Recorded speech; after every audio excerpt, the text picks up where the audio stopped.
off. So let's talk about the day at Bill's Barbecue and Catering, which was DAWG. The first match was their Dangerous Adrenaline Wrestling Gladiators, their first match was the tag team champions Primal Fear defeated Dylan Mesh and Connor Schaefer. Now, I will say, Primal Fear, I'm watching them, and nothing against Dylan or Connor for sure. I mean, this has nothing to do with their talents. But when I watch Primal Fear, who are the DAWG tag team champions, I go, these guys could be in AEW, right? I would love to say WWE, but we all know the curse that WWE has on tag teams. They for whatever reason, they just don't, support tag team wrestling. Like real tag teams, not putting two talents together to make a tag team. They just can't. I don't understand it. So Primal Fear would be awesome in AEW, but I was happy to see them in Vineland. Brian Simmons defeated Mike Goldstein. I got to tell you, this Mike Goldstein, hilarious. He's a tall gentleman, built really well, hairy, so I can relate to him. Just one of those great bad guy. Definitely gets under your skin, and he was really good. He was very, very good at his job being a bad guy. So I definitely enjoyed Mr. Mike Goldstein. Hopefully I'll see him down the road. And the Henrik defeated Jerry Swirls. Amazing match. Dad Bod defeated King Pierce and Francesco De La Torre in a handicap match. Dad Bod was fantastic. Hilarious. Great. I cannot wait to see more stuff from that gentleman.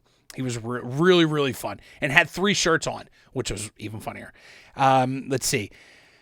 DAWG Championship, Vinny the Fixer defeated Uncle Slam by a count out. Let's talk about Vinny the Fixer. This gentleman should be, I shouldn't say that. Vinny the Fixer, I could totally see in NWA. 110%.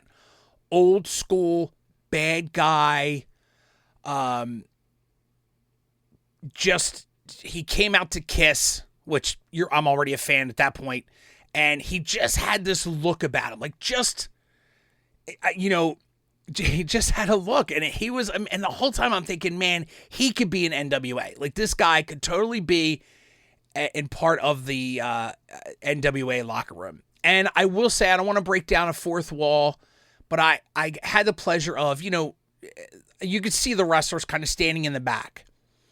And one thing I noticed about Vinny the Fixer was some of the talent that came back from their matches, he was there kind of shaking hands and high-fiving.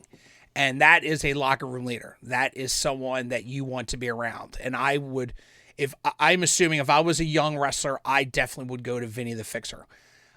He just looks like he's one of those guys, a ring general, knows what he's doing. Not saying that Uncle Slam didn't know what he was doing, but you could just kind of tell that Vinny the Fixer just had control of the match.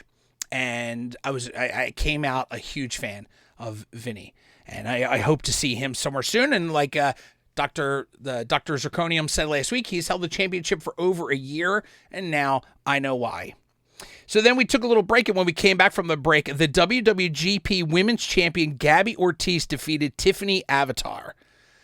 I could see both of these young ladies in TNA. Gabby Ortiz is a star by far. She just has this way about her, this aura that I really connected with. She could definitely be a TNA knockout, like hands down. And I started to follow her on social media and found out that she had wrestled twice last weekend before Sunday. So good on her, man. Good on her. I hope to see good things happen for both of these ladies because it was a really good match. The only thing I would say, I wish the match was a little longer. But, it was later in the day. It was after an intermission, and Gabby had just driven, I think I saw her Instagram. I think she said like 10 or 12 hours to get to this show because she was somewhere else coming from a show Saturday night. So that's impressive. And God bless her. I definitely feel like Gabby could be a TNA knockout for sure. After that, we had Caden Hernandez and Eddie Hawkins defeated Urza Coleman and Daniel Asensio. And this Ezra kid, ooh, man. I mean, both of them were really good. Ezra and Daniel were very, very good. I don't know if they're a tag team outside of DAWG or if they just did it for the day, but great together. And the last match was Marvelous defeated Nick Batu. And I will say Marvelous and Nick were fantastic. What a great ending to an amazing event. Both of those guys. I could see Marvelous maybe in AEW. And I could see Nick Battee, I believe, Battee. I'm sorry if I'm pronouncing your name wrong, Nick. I could see him maybe in NXT. Marvelous definitely with AEW, for sure. And that was it. So that was Dangerous Adrenaline Wrestling Gladiators DAWG in Vineland, Bill's Barbecue Bash. All right.